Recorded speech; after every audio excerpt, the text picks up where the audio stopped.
You will never fry mackerel again after this. Today I'll show you how to make perfectly crispy roasted mackerel. Crispy outside, juicy inside. If you love simple, healthy fish recipes that actually taste amazing, you're going to love this 2 ingredient recipe. It's easy, fast, and better than restaurant style fried fish. Without wasting too much of your time, let's get started. Here I have my frozen mackerel, and the first thing to do is to defrost the fish. So I'll place the fish in a big bowl and fill the bowl with lots of water. Then I'll allow it to sit for 40 minutes. After this, I'll transfer the defrosted fish into a bigger bowl to get it ready for cleaning. Although on this food blog, I have a recipe on how to clean fish easily by cutting the mackerel fish into small sizes. But right now, I'm about to show you how to clean whole mackerel fish without cutting it. So first, I'll remove the fins. Next, I'll go ahead to pull out the gills. Watch this video closely and you'll see how it's done. It's very quick and fast. With my fingers, I'll pull out the gills just like this.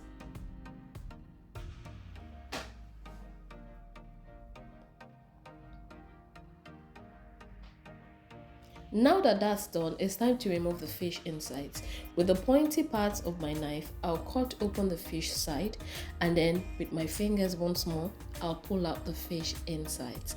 And this is the simple way to clean fish. So here is another step to cleaning mackerel fish especially.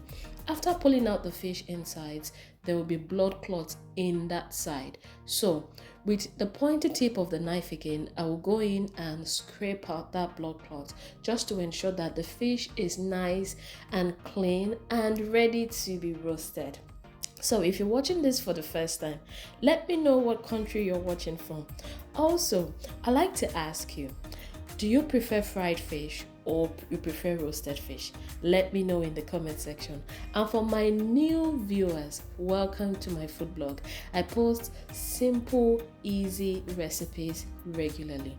After the first cleaning, I'll transfer the fish into another bowl of water.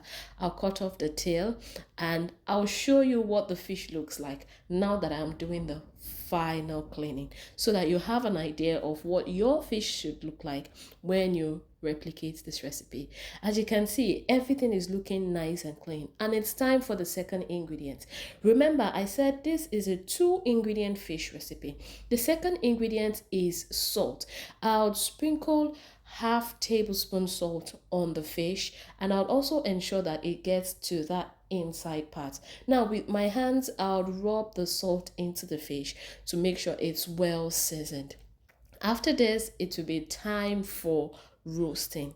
You really need to try this recipe. It's so simple, it's so straightforward. As a matter of fact, roasting mackerel is healthier, less messy, and honestly, it tastes better. This oven baked mackerel fish will blow your mind. So I'll arrange the fish in my oven tray and I'll place it in the oven. My oven has already been preheated for 10 minutes on 180 degrees. After baking for 20 minutes on 180 degrees, this is what I have. Now whenever I bake, I notice the gunk still comes out of the fish. So what I do is I scrape out the gunk, as can be seen in the video. It's really easy.